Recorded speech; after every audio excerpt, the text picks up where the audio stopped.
Vamos a partir con sistema de inyección gasolina, de acuerdo al descriptor, a nuestro programa de estudio. El descriptor, ¿cierto?, nos dice que el primer contenido del sistema de inyección de gasolina. Ya hicimos la semana pasada, ¿cierto? Yo hice una introducción donde vimos la clasificación, en donde usábamos el texto que debería estar, ¿dónde? ¿Todos bajaron el documento? Creo que quedó en archivos, parece, ¿no? Pero no sé si esto queda en archivos en qué parte. Veamos si aparece aquí o aparece en la asignatura.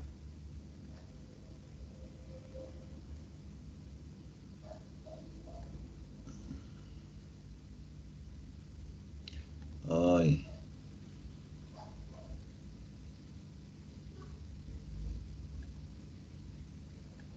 El 15 de marzo.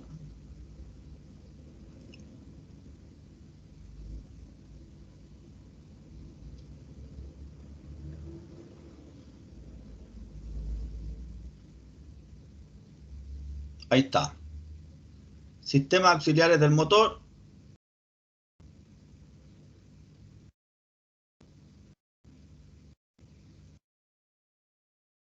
Entonces ahí estaría el documento, ¿cierto?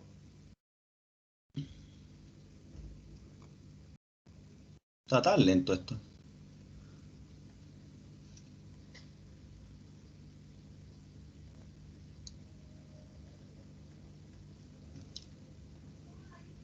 Y acá se puede descargar.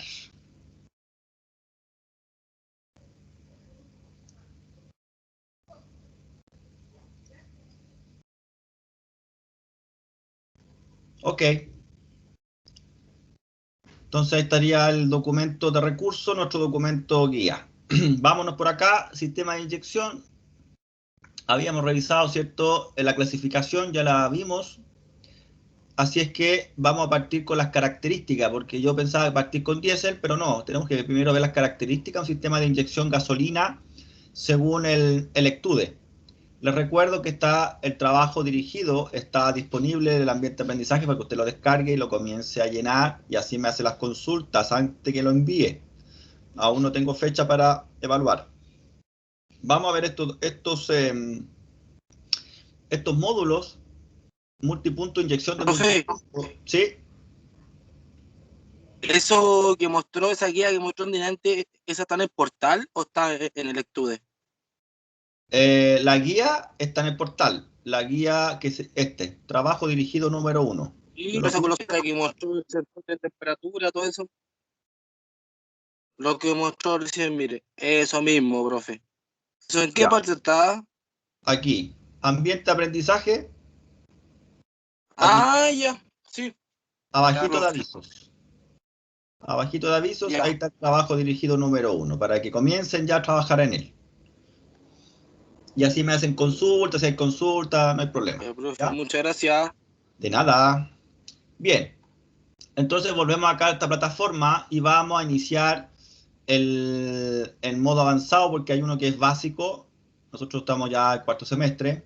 Así es que le vamos a dar curso a esta primera información para que comencemos a meternos en el mundo del sistema de gasolina. Bien, ahí vemos este movimiento de los pistones. Vemos acá las bujías necesarias para crear el arco voltaico e iniciar la explosión.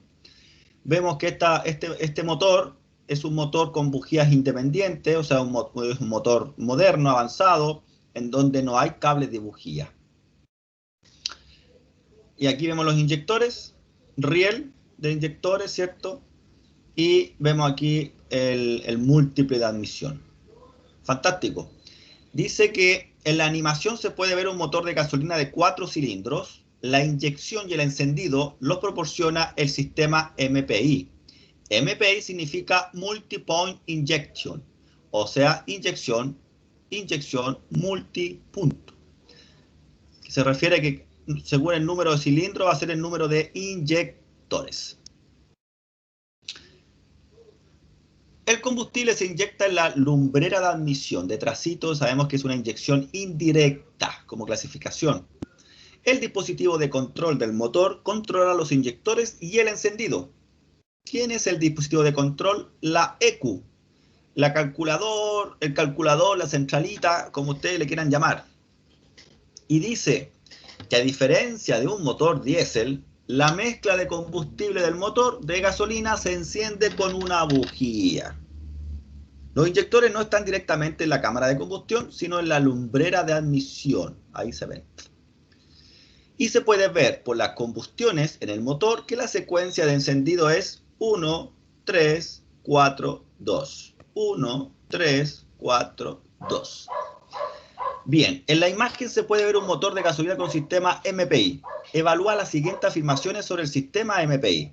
Primero, MPI significa multipoint injection, inyección multipunto. ¿Verdadero o falso? Verdadero, profe. Veamos la segunda. El combustible se inyecta directamente en el cilindro. Falso. Falso, profe. Muy bien. Inyección. École, ojo que tenemos sistemas de inyección de gasolina de inyección directa, pero no se masificaron. Pero la inyección directa, por ejemplo, un modelo que yo estudié hace unos años atrás, es el MET 7. MET 7, pero tengo que ponerle aquí, MET 7, inyección, ahí está, sistema de inyección MET 7. Sistema de inyección directa de combustible MET 7 es uno de los más avanzados del mundo. Él permite que el combustible se pulverice directamente en la cámara de combustión a presión alrededor de 160 bar. El inyector recibe el combustible bajo a alta presión y lo inyecta directamente en la cámara de combustión, ¿sí? Entonces ahí tenemos el MET 7, que es gasolina, bujía, pero es de inyección directa. Claro, uno de los más avanzados del mundo, pero no se masificó. ¿Sí? No se masificó por el costo, ya que un vehículo con inyección indirecta era suficiente y pasábamos todo el control de gases.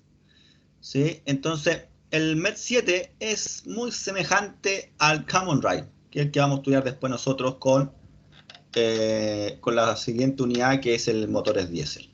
Muy bien. MPI significa Multi-Power Injection, inyección de alimentación múltiple. ¿Verdadero o falso?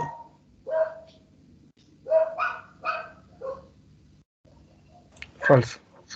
Y la última, el combustible se inyecta en el conducto de entrada.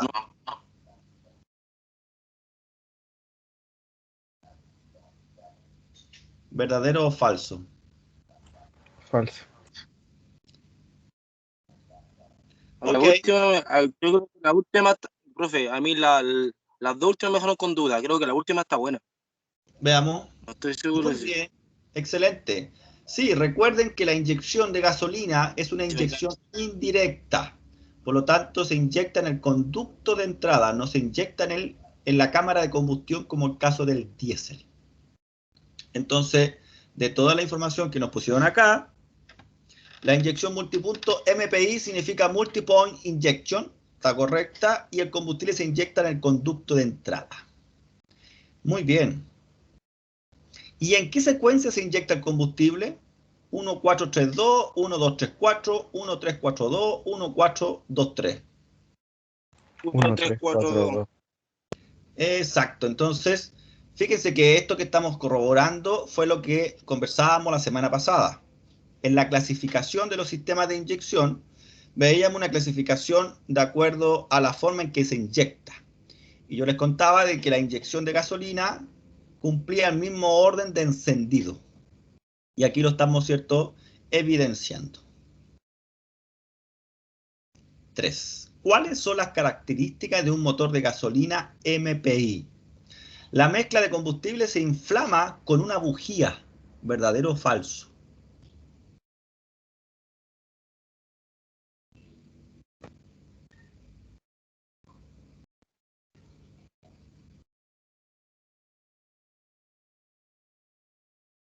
Verdadero. Vamos a la segunda. Los inyectores están ubicados en el colector de admisión. Falso. Verdadero. No. 1-1. ¿Cuál coloco? ¿Dónde están ubicados los inyectores? ¿En el colector de admisión o en la cámara de combustión? La lumbrera. Una lumbrera. Ya, ¿cierto? Lumbrera. Ahí. Esta es la lumbrera, ¿cierto? Y todo esto es colector de admisión. Vamos a ponerle que estamos de acuerdo si es que es la lumbrera, ¿cierto? Si nos dice que está mala, quiere decir de que el ECTU del colector de admisión era el ducto que está más abajo. Tercera, el motor de gasolina MPI tiene una bomba de combustible, pero no una bomba de alta presión. ¿Qué opinan?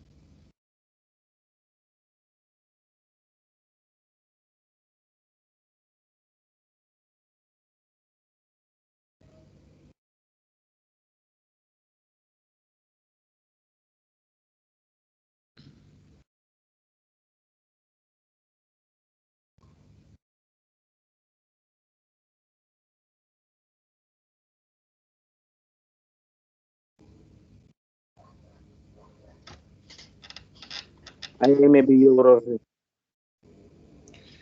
¿Se acuerdan que les mostré el sistema MED7? Y el MED7, la diferencia es que la inyección se realiza dentro de la cámara de combustión, pero para eso tiene que haber una bomba de alta presión para que la presión de inyección sea superior a la compresión en la cámara. Porque si la presión de inyección es menor, cuando el inyector se abra, la compresión de la cámara se va a escapar por el inyector. En cambio, nosotros el sistema de inyección MPI, que no es una inyección directa, sabemos que es una inyección indirecta, esta no necesita una bomba de alta presión, nada más que basta con la bomba eléctrica que está en el depósito para alcanzar aquí en el rier presiones de alrededor de 4 bar. Por lo tanto, ¿se requiere una bomba de alta presión para un MPI? No es necesario. ¿Vale? Y por último, la mezcla de combustible debe tener la proporción correcta. Verdadero. Comprobemos. Wow, hay que cambiar una. ¿Cuál cambiaremos? ¿Será la segunda? El colector, digámosle que nosotros sabemos que está en la lumbrera. Estaba buena. Entonces esto estaría buena. ¿Cuál creen ustedes que deberíamos cambiar?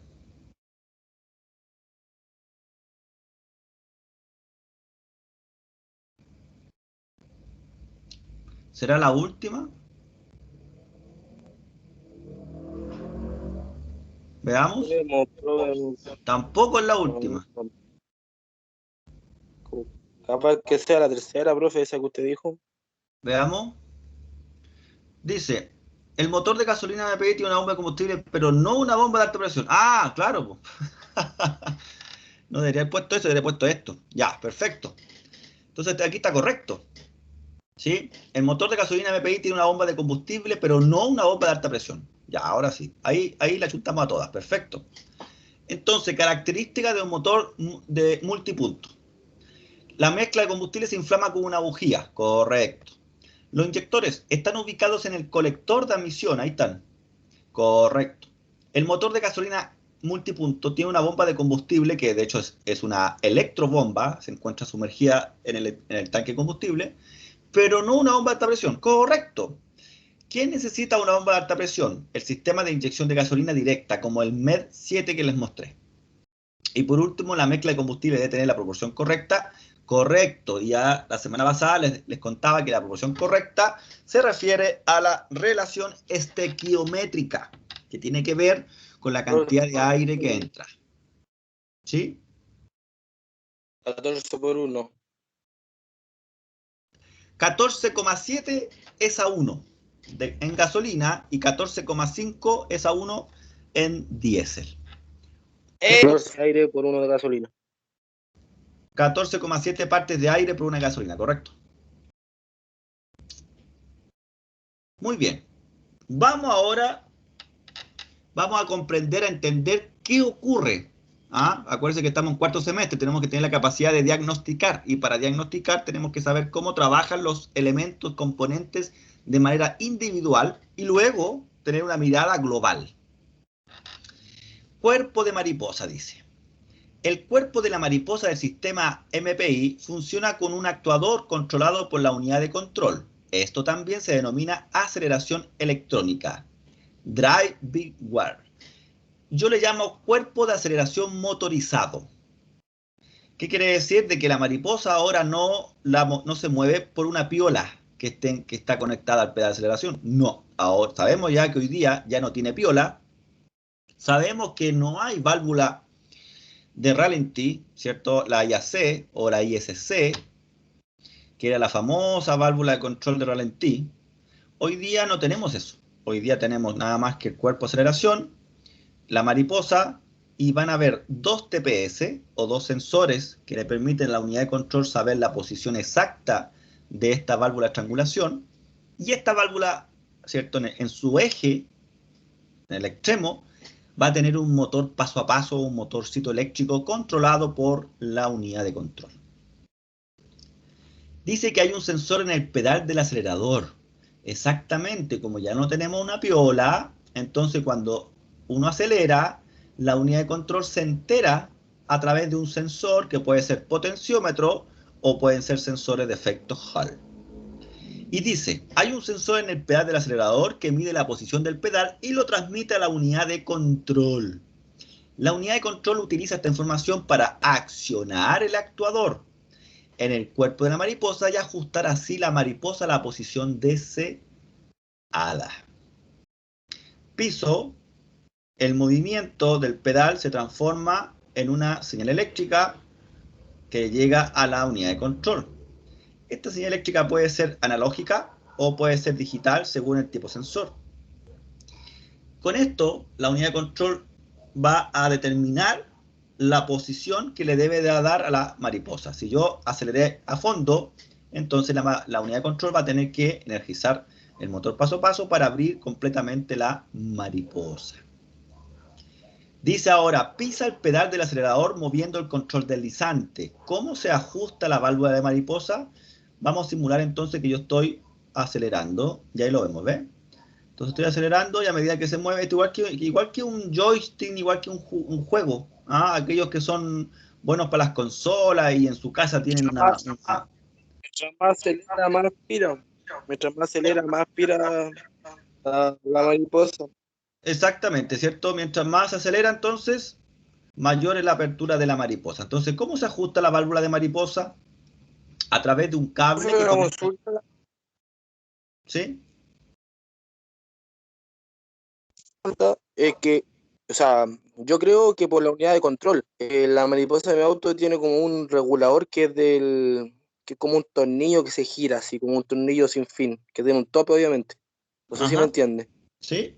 Que tiene como un regulador que ahí que uno le ajusta las revoluciones, pues, para que ande más acelerado o ande más Ya, le entiendo, pero nosotros no activado.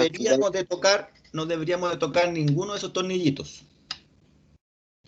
Aquí la pregunta no es en cómo se ajusta, cómo uno lo ajusta de manera mecánica, no. Aquí cómo se ajusta la válvula mariposa. O sea, en el fondo la pregunta es cómo se logra que se mueva la mariposa, cómo se controla.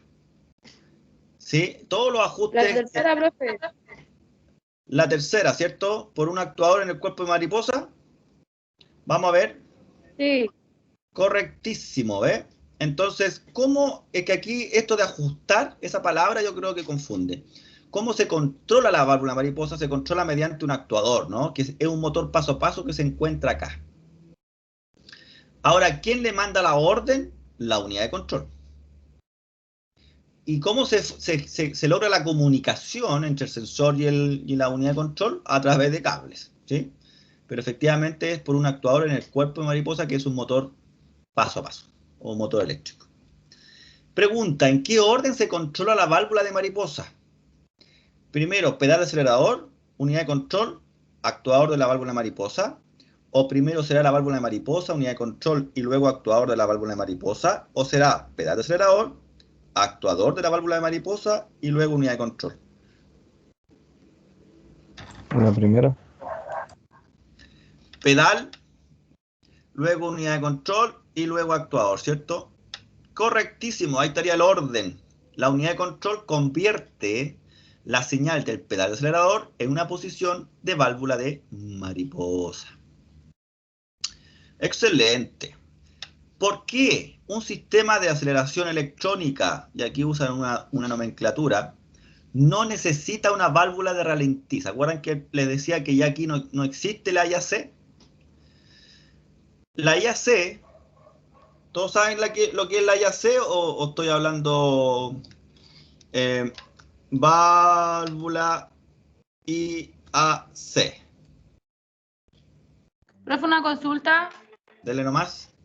Cuando la IA Sí, profe. se echa a perder, ¿es probable que el motor funcione mal igual, disparejo con el tema del aire o no? ¿Cuándo quién? Cuando la válvula, la IAC, no funciona bien, ¿el aire tampoco funciona de manera correcta o no tiene nada que ver con la...? Le entiendo. Solamente le falla en ralentí. Ah, ya. En ralentí uno puede notar claramente un ralentí inestable. El computador trata de ajustar la RPM, pero le cuesta muchísimo por culpa de la válvula. Sí. Pero principalmente en ralentí. Entonces, cuando acá se habla del ralentí, no necesita una válvula de ralentí, se refiere a la IAC. Y la IAC es una valvulita que lo tienen todos los vehículos que tengan piola, que bypassea, ¿cierto? La válvula de estrangulación. Imagino que lo deben de recordar porque en electrónica se vio, se conversó. En los videos que yo le pedí que vieran de Bosch, también ahí aparece. A ver si aquí le encontramos algún diagramita que nos muestre la ubicación. A mí lo que me cuesta es medirlos, porque yo sé identificarlos, sé el significado, pero lo que me cuesta es medirlo para ver el rango, si están buenos o malos. Es que para eso tenemos que tener el manual de servicio para ahí ver cuál es el rango. Eso es lo que a veces se nos olvida. Nosotros vamos y medimos, pero me marcó 2500 ohms. Ah, yo le cambié a mi auto la válvula, deje acordarme, la PCB. Ya, perfecto, la de ventilación del cárter.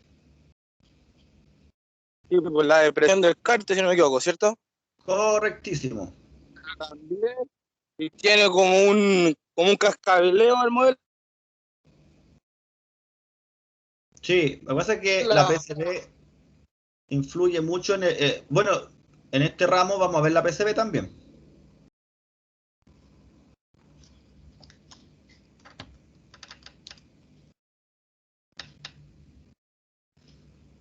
A ver, ¿dónde estás?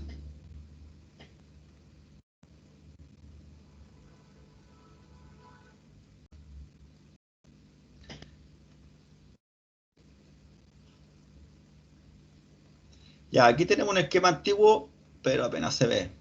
Esa sería la IAC, bypassando ahí un bypass en la válvula de estrangulación, pero es muy chiquitita.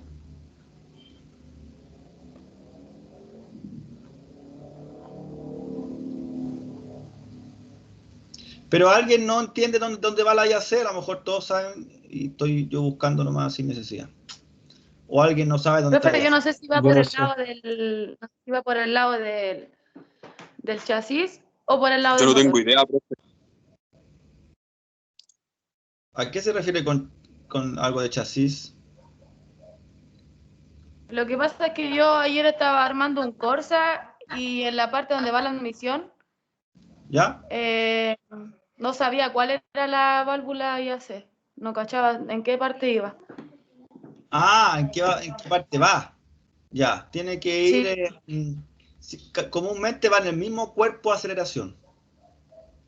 sí, pero no sabía si iba por el lado del chasis o por el lado de donde está el motor. No sé si me entiende. No. No, porque Por el norte a la vista, que tiene un solo, está como claro, tiene un solo lugar nomás, pues, o sea, no hay forma de colocarlo en otro lado.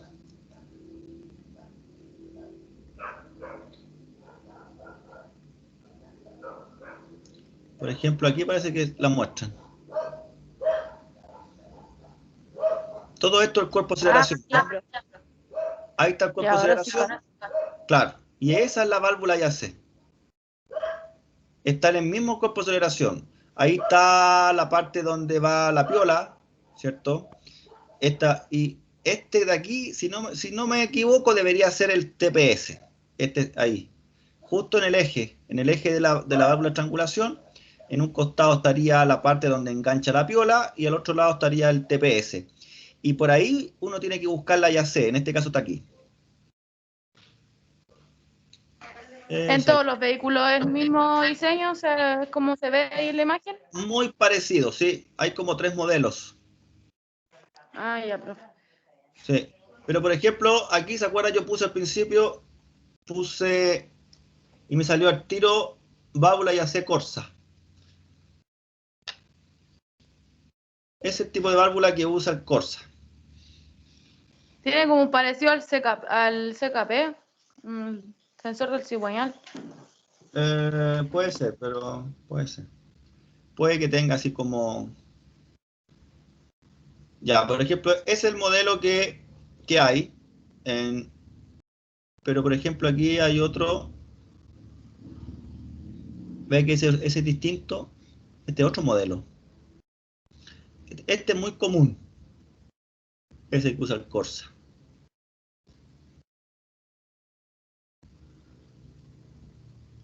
Este es de un Nissan. Ahí está la YAC.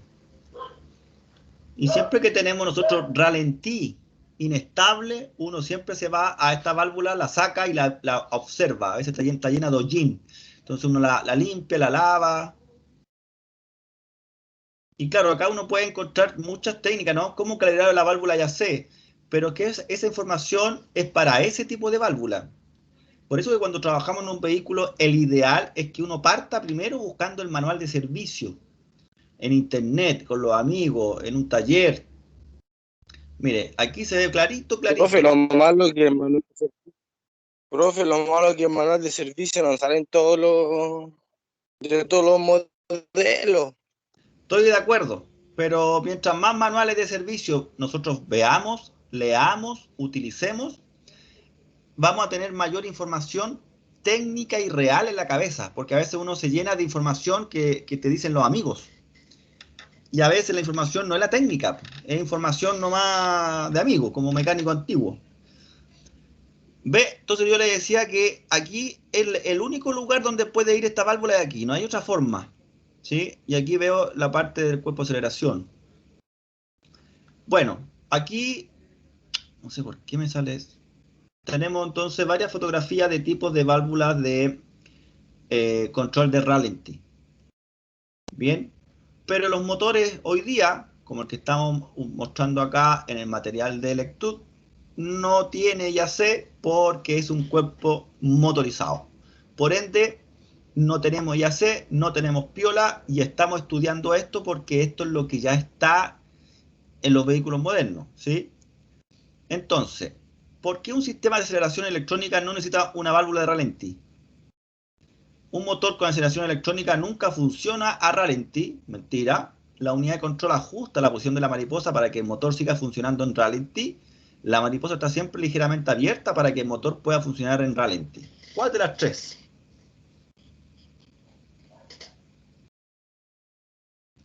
La dos, profe, ¿no? Yo creo que sí, ¿cierto? Todo el rato. La unidad de control se asegura de que el régimen del motor sea lo suficientemente alto como para mantenerlo a ralentí. Entonces la unidad de control abre la mariposa, la ajusta, controlando el paso de aire. Y vamos ahora al sistema de encendido. Recordemos de que el sistema MPI, multipunto, inyección multipunto, se refiere al sistema Motronic. El sistema Motronic viene después del LH-Jetronic. ¿Se acuerdan la evolución? La evolución según Bosch. K-Jetronic, KE-Jetronic, L-Jetronic, LH-Jetronic y luego el Motronic. Y la diferencia del Motronic con las anteriores es que el Motronic controla también el encendido, la inyección de gasolina y además las chispas. Bien, dice bobina. En el sistema MPI, cada cilindro tiene su propia bobina. Aquí está. Que también se conoce como bobina de chispa simple. Las grandes ventajas de esto son que ya no hay cable de alto voltaje y que se requiere muy poco espacio de instalación. La unidad de control regula cada bobina por separado. Veamos entonces el funcionamiento. Ahí está. El que está acá arriba es bobina DIS, significa sistema de ignición directa, porque no tiene distribuidor. Con este sistema se elimina el distribuidor. Y ahora con este sistema de bobina de chispa simple o de bujía independiente o individual, ahora se eliminan los cables de bujía. Fantástico. Pregunta, ¿cuál es la diferencia más importante entre el sistema de encendido antiguo y el nuevo? Que el sistema MPI tiene una única bobina. El sistema antiguo tiene una bobina por cilindro. O el sistema MPI tiene una bobina por cilindro. El sistema antiguo tiene una para todo el motor. ¿Cuál? La segunda.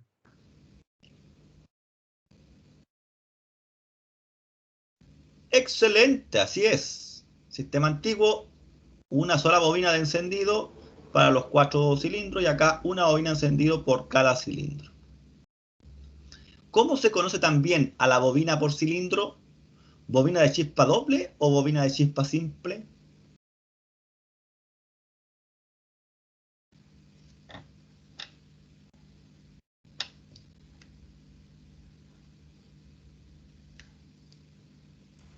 Simple. Chispa simple, profe. Así es. ¿Y cuáles son las ventajas de una bobina de chispa simple? Primero, sin cables de alto voltaje. ¿Verdadero o falso? Primera ventaja. Verdadero. Segunda ventaja, no se requiere mucho espacio de instalación. Verdadero. Se pueden controlar por separado. Verdadero. Excelente, puras ventajas tiene este Profe, sistema. ¿Sí? No, nada. No supe cómo decirlo, así que deje pensarlo y se lo digo. Me parece, no hay problema. Les iba a comentar de que si bien aquí aparece que todo es perfecto, yo les puedo contar que en la práctica estas bobinas tuvieron harto problema al principio. Yo acá lo vi en la marca Renault, porque ¿cuál es el problema de esto? Que esta bobina está sobre el motor. Fíjense, aquí tiene una parte metálica que después ahí uno coloca la bujía, ¿cierto? La bujía se atornilla al bloque y después esto, pum, se coloca ahí como si fuera un gorrito, ¿no? Y acá arriba hay electrónica, aquí dentro. El problema es que la electrónica no es amiga del calor. Entonces, con la temperatura era tan alta, es tan alta la temperatura que la electrónica al principio fallaba mucho, fallaban las bobinas. De hecho, antes de esto se inventó, entre el DIS y esto de chispa simple, se inventó un elemento que era largo y de ahí nacían para las 4 bujías. Era un asunto largo, así, pero cuando fallaba una, hay que cambiarla completa. Entonces después inventaban estas que son independientes individuales, pero insisto, uno de los talones de Aquiles que hay con la electrónica que usamos es la temperatura. Si es sometida a alta temperatura, la electrónica dura poco. Entonces estas tienden a fallar, ¿vale? Muy bien, hemos finalizado entonces esta parte. Vamos ahora a la siguiente, que tiene que ver con el circuito de combustible. Vamos a ver cuál es el circuito de combustible. Ya vimos un poquito la parte de control, ¿no? Desde el pedal acelerador hacia la mariposa para poder acelerar o no. Ya descubrimos que el ralentí no se usa una válvula, sino que es mediante la misma mariposa y lo hace la unidad de control. Veamos circuito de combustible. El circuito de combustible contiene varios componentes que aseguran que el motor reciba un suministro de combustible. Filtro de combustible. ¿Cuál sería? Uno. El dos, blanquito, profe. El de arriba, ese. No, el de arriba. Ese. Ah, Muy ese. bien. Ah, ese. Ahí está el filtro de combustible, ¿cierto? Regulador de presión de combustible. El que decía el compañero a la izquierda. Adelante, profe. Muy bien, muy bien. Identifiquemos, a ver, aquí abajo que tenemos el depósito de combustible, ¿cierto? Después tenemos, La bomba de combustible. muy bien, Para combustible. Regulador. y este está aquí, el filtro. Se fijan, nosotros estamos acostumbrados a ver el regulador en el extremo del riel. Y el filtro va siempre en serie a la salida de la bomba. Y aquí el regulador está aquí. ¿Se fijan o no? Aquí hay una pequeña diferencia. Pero aún así, la forma física nos hace recordar qué es qué. Filtro. Y de ahí llegamos al riel de inyección, al inyector. Por otro lado, tenemos una cañería que es retorno desde el regulador de presión. Hay un retorno hacia el depósito. Y aquí tenemos otra cañería que nace desde el tanque de combustible hacia este depósito llamado canister o filtro de carbón. Este canister es un depósito de carbón activado que almacena los gases de combustible de hidrocarburo, los almacena en este carbón activado. La unidad de control va a controlar esta electroválvula o solenoide de canister.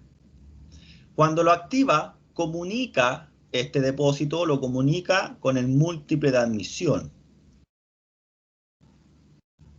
Cuando ocurre eso, entra aire por este elemento amarillito que está aquí, por ahí entra el aire fresco de la atmósfera y arrastra todo el hidrocarburo, los gases que están atrapados en el carbón activado, se los lleva a la admisión y de la admisión llegan a la cámara de combustión y son quemados. Entonces lo que tenemos acá, que nos están mostrando aquí a nosotros, es un sistema para reducir la contaminación por hidrocarburo que se genera en el tanque de combustible. Por eso que cuando uno se pone al lado de un auto de inyección, tú no sientes olor a combustible. Pero si te paras al lado de un auto carburado o al lado de una moto carburada, tú sí sientes olor a combustible. Y eso es hidrocarburos, contaminación. Aquí está todo sellado, está cerrado. ¿Vale? Muy bien. Bomba de combustible sería esta, ¿cierto? Clarito. Depósito de combustible, la que está acá abajo. Rampa de inyección sería esta, que le llamamos riel de inyección. No se preocupen que este mono está dentro del trabajo dirigido que tienen que realizar. Ahí ustedes me tienen que identificar los componentes. Conducto de retorno de combustible sería la central. Conducto de suministro de combustible sería ese. Inyector, el naranjito. Conducto de vapor de combustible sería esta cañería, ¿cierto? Pero ¿cuál es el conducto? Este. Solenoide de purga del canister, solenoide, y el filtro de carbón, que sería este. ¿Sí? Entonces ahí tendríamos todos los componentes de este esquema que nos están mostrando.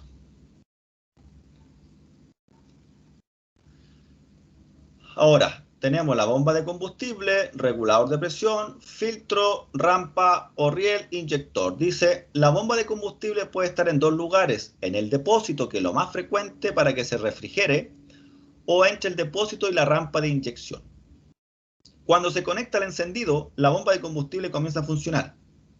Si el motor no arranca en 2 segundos, la bomba de combustible se detiene. Esto siempre ocurre. No cuando uno le da encendido, para nosotros es cuando le damos contacto. Le damos contacto al vehículo, en algunos modelos se escucha el relé de la bomba. ¿Sí? Pero si no hay arranque, efectivamente se apaga. ¿Para qué pasa esto? Para que el arranque sea más rápido. Entonces la bomba funciona para elevar presión. Luego dice que el regulador de presión, que está acá, asegura que la presión de combustible en los conductos de alimentación y en la rampa de inyección no exceda de 3.5. 3.5, 3.8, hasta 4 bar. Yo he visto sistemas de inyección de gasolina indirecto. En los vehículos modernos, tanto la bomba de elevación de combustible como el regulador de presión se colocan normalmente en el depósito de combustible. Eso es verdad. Hoy día tenemos bombas que el regulador de presión es parte de todo el conjunto. Exactamente. ¿Qué dice acá? Observa el sistema de combustible que se muestra aquí. ¿Qué componente asegura que el combustible llegue a la rampa de inyección? ¿El inyector, la bomba de combustible o el regulador de presión?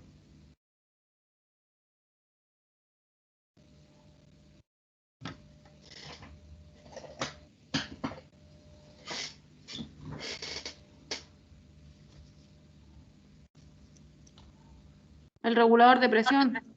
Veamos. Dice que es incorrecto, dice que este limita la presión del combustible suministrada por la bomba de combustible. Bomba, profe, ¿Ah? que la La bomba bomba de es la que- combustible. la Veamos. bomba es la que parte. Muy bien, entonces, ¿qué componente asegura que el combustible llegue a la rampa de inyección? La bomba de combustible, ¿cierto? En primera categoría, porque el regulador de presión también estaría vinculado en segunda categoría, ¿sí? Porque si el regulador de presión estuviese trabajando mal, para acá no tendría combustible, a lo mejor todo lo tiraría a retorno, ¿verdad? De hecho, es un elemento que falla, Una consulta. ¿sí? ¿Qué pasa cuando el inyector bota combustible? ¿Qué pasa? ¿Se refiere a qué se refiere con qué pasa? ¿Se refiere a cuál es el síntoma? ¿Qué problema tiene? Primero tenemos problemas con los gases de escape. En la revisión técnica no va a pasar los gases porque vamos a tener un inyector que está goteando. Eso significa que va a estar dando más combustible que lo que necesitamos. Por ende, se nos va a disparar la mezcla rica. Se nos disparan los hidrocarburos. Y todo va a depender también de la gravedad. ¿No? ¿Cómo? Eso es porque están tapados, ¿no?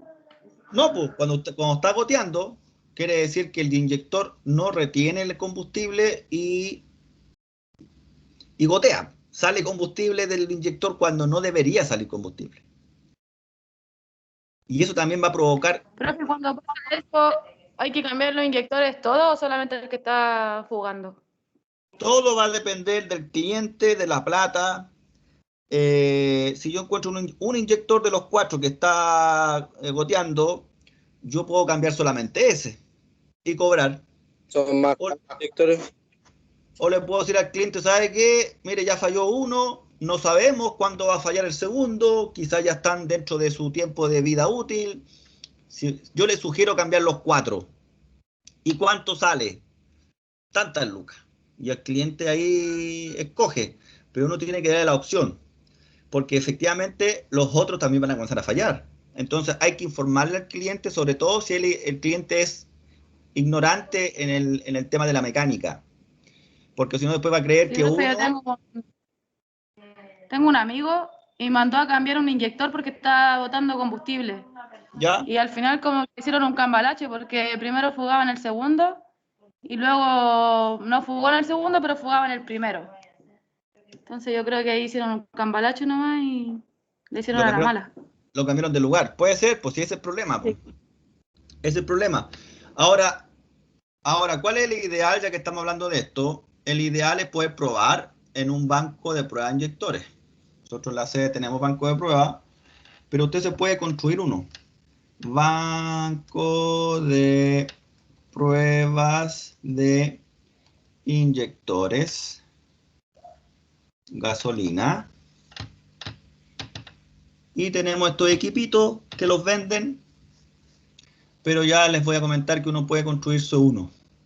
Por ejemplo, este yo lo usé hartos años, hasta cuando ya como que falló. Entonces aquí arriba uno le coloca los...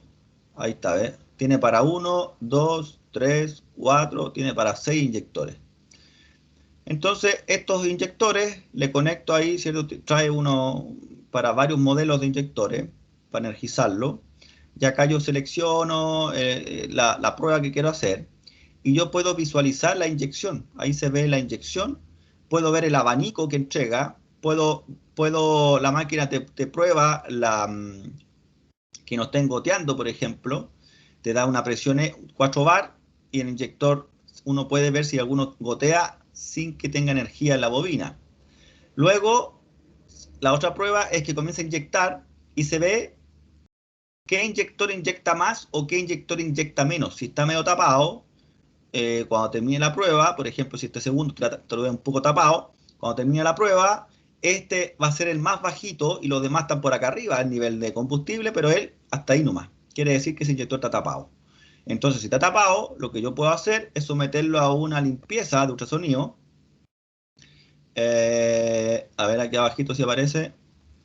Que lo hacen con esa máquina que está aquí al lado. Esa que está acá al lado. Esa es es para limpiar, ¿ah? Para limpiar, para lavar por ultrasonido. Entonces uno lo echa ahí con un líquido especial y se supone que ahí va a quebrar los sedimentos que están tapando el inyector. Ahora, si bien yo puedo armarme uno con un circuito integrado que se llama 555 y yo puedo fabricar mi propio banco de pruebas de inyectores. Por ejemplo, Profe, aquí una cosa. sí, Una vez que falla el flotador que va en la bomba de combustible, ¿se puede arreglar o solamente hay que cambiarlo? es que va a depender del tipo de falla, porque el flotador le permite a uno ver el nivel de combustible que hay en el tanque. Si falla el flotador, si usted me dice falló el flotador, yo me imagino que el elemento que flota se perforó y le entró combustible. Si usted me dice, profe, falló el que permite medir el nivel de combustible, entonces yo digo, puede haber fallado el flotador, puede haber fallado el potenciómetro que tiene adentro, puede haber fallado el conector. ¿Se fijan? Son varias cosas. Entonces, Puta, weón. Profe, ¿me escucha? perfecto. Ahora sí. Profe, es que yo saqué la bomba, de sacar la bomba, el flotador como que está bueno porque me marca la benzina, pero se me mueve mucho la benzina. La aguja de la benzina se me mueve mucho. O sea, como que no sé qué puede ser. Habría que analizarlo, habría que ver qué vehículo es, de qué año es, ver el plano eléctrico, ver qué sensor usa, ver qué cambios ha hecho, cómo está el voltaje en general del vehículo. Esas cosas habría que Yo, analizar. yo vi otro, porque yo tengo dos, po. Tengo ¿Ya? dos. Y la otra, veo que el flotador se mueve para arriba o para abajo. ¿Cierto? Sí. Cuando flota en la benzina, pues dependiendo del nivel de benzina. Ya, pues. Y esta, la que está mala, me mide la benzina, pero como la aguja se mueve para todos lados, yo la revisé y como que no hace como la fuerza de quedarse quieta, como que se mueve para todos lados el flotador. Y en cambio, el que está bueno es como más duro, como que cuesta que se mueve. Ya Se mueva. entiendo. Entonces, claro, entonces puede que la primera, a lo mejor usted va a tener que mirar, a lo mejor es un problema mecánico, un problema que ya se está suelto, se desgastó algún frenito que tenía, va a tener que mirarlo, claro. Y ya que tiene otra, compararlo. Flotador, bomba, a ver si me aparece así. Bomba de gasolina.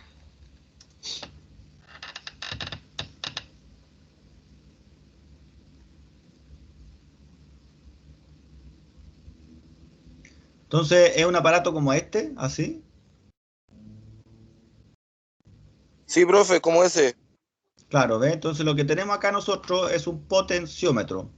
Aquí está el cursor deslizante y aquí son las pistas de grafito. ¿Se acuerdan que el potenciómetro cuando lo estudiamos en electrónica vimos eso?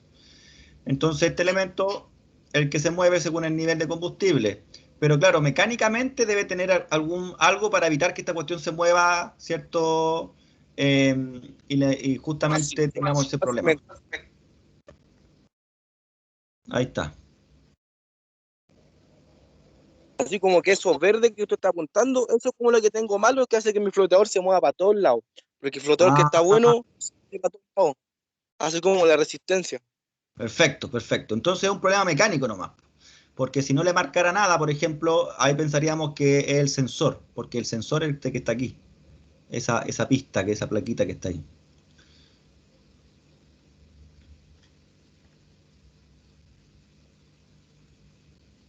Ahí está el motor eléctrico. Nosotros en esta asignatura también vamos a estudiar esto, ¿ah? Vamos a ver la bomba, vamos a ver qué ocurre internamente, cómo el combustible sube, cómo baja. Todo eso lo tenemos que ver en esta asignatura. Y lo vamos a ver aquí mismo en Electud. Ahí hay un viejo que está probando, ¿eh? Ese es otro modelo de un flotador de un Chevrolet Chevy. Pero es lo mismo, es una resistencia variable.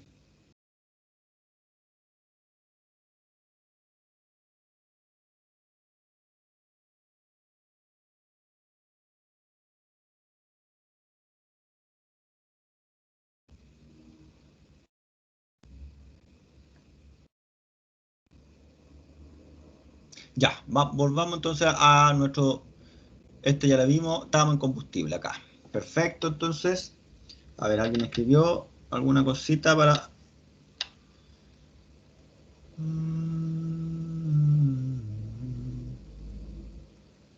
Enzo, ya. Ah, pero ya está ya, pues. Ya volvió, ¿cierto, Enzo? Ya. Perdón, Enzo, que acabo de ver el mensaje. Me había cambiado de Wi-Fi por eso. Ah, perfecto, ya. Lo que pasa es que los mensajes yo no me doy cuenta muchas veces que escriben. Bien. Sigamos entonces. Dijimos que era...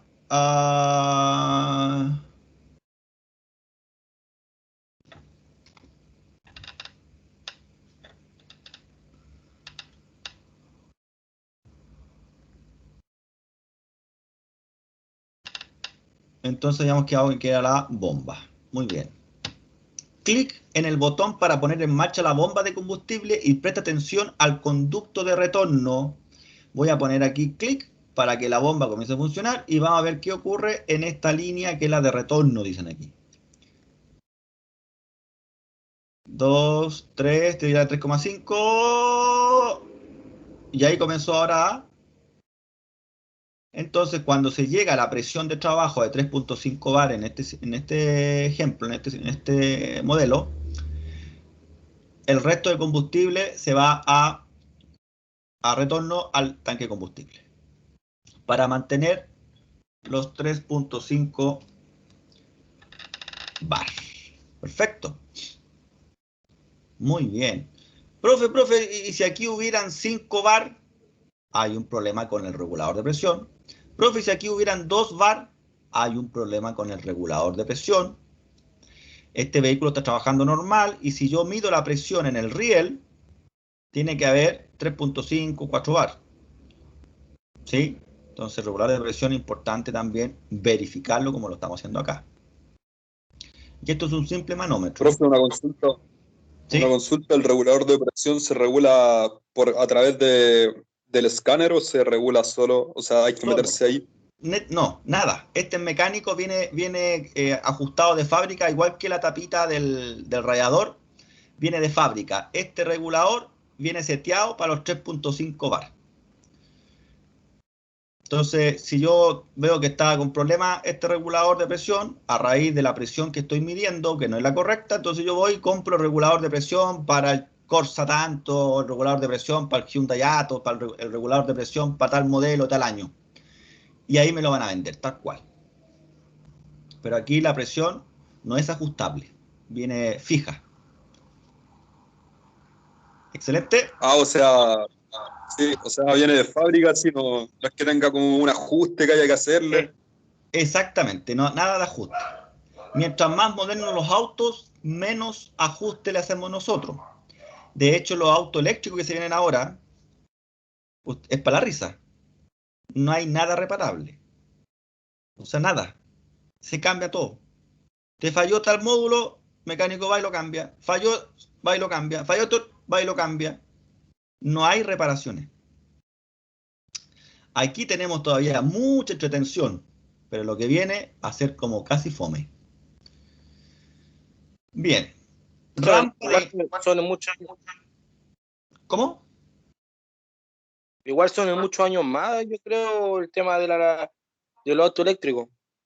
Mira, la verdad que depende mucho de la persona, porque, por ejemplo, si usted decide irse para el sur, a un lugar, va a tener todavía vehículos carburados. Pero si hablamos de aquí Santiago, que es la región metropolitana, aquí está todo, ya está muy pronto porque el gobierno, los gobiernos, las políticas son las que determinan finalmente si una tecnología entra o no entra. Recordemos que la política europea es la que ha ido cada año exigiendo menor contaminación, por ende, los fabricantes han tenido que ir mejorando sus motores, reduciendo la contaminación. Pero si Europa, que sí, ellos son los más preocupados por la salud, si no se preocuparan de eso, a lo mejor todavía estaríamos con una locomotora tirando humo y estaríamos todos asfixiados. En Chile, el gobierno está apostando en la movilidad eléctrica fuertemente. De hecho, Chile tiene la parte de los buses que son eléctricos y eso es para el transporte público. Tenemos contaminación en Santiago, por lo tanto, en cualquier minuto el gobierno va a decir ya, desde tal fecha, así como el gobierno de Chile, la democracia. ¿Ustedes saben cuál es la democracia chilena? Es mentira, porque aquí llegan e imponen cosas y nos coartan la libertad. Se acabó la democracia. Entonces nos van a decir, ¿saben qué? Ya en Santiago no puede entrar ningún vehículo con motor a combustión. Chao. Entonces van a haber flotas de taxi eléctricos, la flota de los buses eléctricos, y si parte el Estado con el transporte público eléctrico, de ahí va a seguir todo. Piensen ustedes que en Europa ya dijeron que para el 2025 no se fabricaban más motores a combustión. Y quedan 4 años para eso. Por lo tanto, la movilidad eléctrica ya llegó. Ya llegó, así es que tenemos que nosotros pensar en eso. Ahora, si yo me quiero dedicar al sistema de inyección de gasolina, obviamente va a encontrar pega igual. O sea, tampoco estamos hablando de que mañana sacaron el auto de inyección, mentira. El caso de ustedes, como cuando yo estudié, y cuando estudié mecánica, yo estudié el carburador, pero lo que se hablaba era de inyección electrónica. Y resulta que la inyección electrónica lleva 20 años, desde que yo estudié. ¿Se fijan? Entonces, desde que yo estudié el carburador, y luego hablaban de la inyección electrónica, y la inyección electrónica lleva más de 20 años en el mercado. Entonces podemos pensar que ahora comienza la transición, y de aquí la movilidad eléctrica va a ser durante 20, 30 años más, no sé. Todo va a depender de qué ocurra de aquí al año 2026, de acuerdo a los astrólogos y de acuerdo a muchas razas o civilizaciones antiguas que dejaron escritos. Todas las profecías, por así llamarlo, llegan al año 2025-2026. Nadie sabe lo que va a pasar después de esa fecha. No hay datos, no hay antecedentes ni de los mayas ni de nadie. Así que todavía nos quedan 5 añitos más para seguir viviendo en este planeta y ahí ver qué pasa. Si nos llevan los ovnis, se destruye todo el planeta, no sé, compadre, no sé. Mientras tanto, solo sé que hay que trabajar o estudiar para seguir en este sistema, ¿cierto?, sobreviviendo. Muy bien, veamos la rampa de inyección e inyector. Tenemos la rampa de inyección, estoy súper claro que todos la reconocen, esa que está aquí, ese tubo, y de aquí abajito, ¿cierto?, tenemos el inyector, que es una válvula electromagnética, de acuerdo a lo que estudiamos el semestre pasado en electrónica. O antes pasado, no sé. Aquí tengo gente que está por segunda vez, ¿no? Pregunta: ¿cuál es la función de la rampa de inyección convencional? Absorber los picos de presión en el sistema. ¿Será verdad o mentira? Le voy a leer el texto. Dice: después del regulador de presión, el combustible pasa a la rampa de inyección. Regulador de presión, filtro, rampa. Los inyectores están conectados a esta rampa. 1, 2, 3 y 4 según el ejemplo. La función de la rampa de inyección es distribuir el combustible a través de los inyectores y crear un depósito de combustible. La idea de esto es poder mantener los 4 inyectores a la misma presión. Entonces la entrada de cada inyector, la presión es la misma, ¿sí? Por eso que usan un riel. El inyector y la mariposa sustituyen al antiguo carburador. La función del inyector es inyectar el combustible atomizado, pulverizado, lo mejor posible. Mientras más pequeñas sean las gotas de combustible, mejor va a ser la mezcla y mejor la explosión. El inyector inyecta combustible cuando se envía una intensidad de corriente a la válvula electromagnética del inyector. La unidad de control activa el inyector. Muy bien. ¿Cuál es la función de la rampa de inyección convencional? Absorber los picos de presión en el sistema. ¿Verdadero o falso?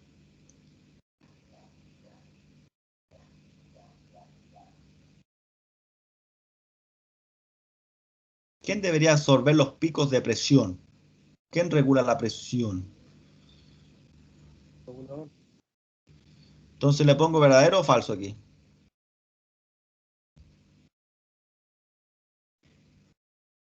Falsa.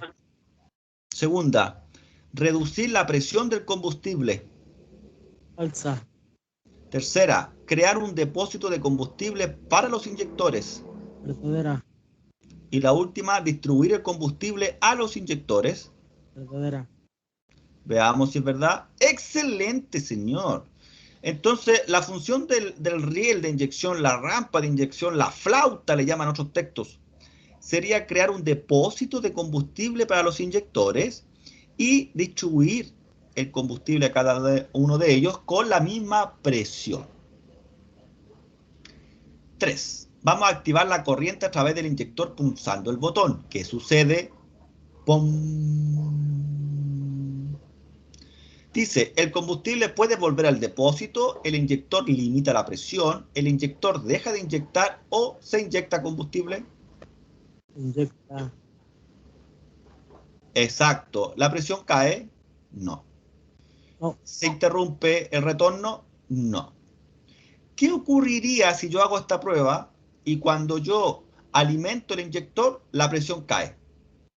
¿Estaríamos enfrente a un problema o sería normal? Es un problema. Exacto, y son las pruebas que uno realiza en la práctica. Cuando yo quiero determinar el buen funcionamiento de una bomba, de un regulador de presión, no tengo que ir a sacar el asiento y sacar la bomba. Lo que yo debo hacer es hacer esta conexión con un manómetro y luego hacer pruebas. Contacto, dar arranque, acelerar, ¿se fijan? Y ahí ver qué ocurre con la presión, porque si la presión es muy baja, yo puedo culpar hasta el filtro y tal vez preguntarle al cliente, oiga, ¿qué pasa? Oiga, ¿cuándo cambió el filtro de combustible? ¿Cuál filtro me va a decir? Y esa respuesta me va a indicar que el filtro debe estar más tapado que 8. ¿Se fija? Y por eso que tengo una presión baja, por eso que el motor no tiene fuerza, por eso que la inyección es muy bajita. Y todo fue por culpa de un filtro de combustible que está saturado, está tapado. Entonces yo saco el filtro, coloco otro o conecto directo solamente para hacer la prueba y ocurre que ahora la presión llega al máximo. Entonces era nada más que el filtro de combustible tapado. ¿Se fijan? Esto es lo que yo hago. Esto es lo que se hace. No preguntarle a un amigo, porque tu amigo te va a decir, ¿sabéis, loco, que yo tenía el mismo problema y era la bomba? Cambia la bomba nomás y te va a quedar impecable. Y usted confía. Su amigo le está contando lo que él le pasó, pero no quiere decir que su caso sea el mismo. Los síntomas pueden ser los mismos, pero la causa es distinta. Entonces uno tiene que corroborar, tiene que diagnosticar el componente o elemento que uno cree que es la causa del problema. Entonces yo tengo que hacer esta prueba, no llegar y cambiar la bomba porque a un amigo me contó que a él le pasó lo mismo y él cambió la bomba y quedó impeque. Porque usted va a cambiar la bomba. Le va a decir al cliente que compre una nueva, 60 lucas, la va a instalar y le va a quedar igual. Y ahí está el cacho. Chuta, loco, ¿sabes qué le... Oye, loco, va a llamar al amigo, ¿sabes que cambié la bomba? Y está igual. Chuta, no sé, entonces, ¿qué puede ser, loco? Porque yo cambié la bomba y me quedó impecable. Y ahí usted quedó con una bomba comprada nueva, instalada, y con las fallas. Y con un cliente esperando que le entregue el auto porque usted dijo que era la bomba. Y más encima le pidió al cliente que él la comprara. Por lo tanto, uno tiene que antes probar las cosas. ¿Y cómo yo pruebo una bomba? Midiendo el caudal, por ejemplo, midiendo en este caso que logremos la presión de trabajo. Muy bien, profesor. ¿Y cuál sería la función del inyector? Inyectar el combustible atomizado lo mejor posible, inyectar el combustible nada más, inyectar solo combustible durante el arranque o inyecta aire. La primera. Exactamente, ¿cierto? Inyecta el combustible atomizado, pulverizado lo más que se pueda.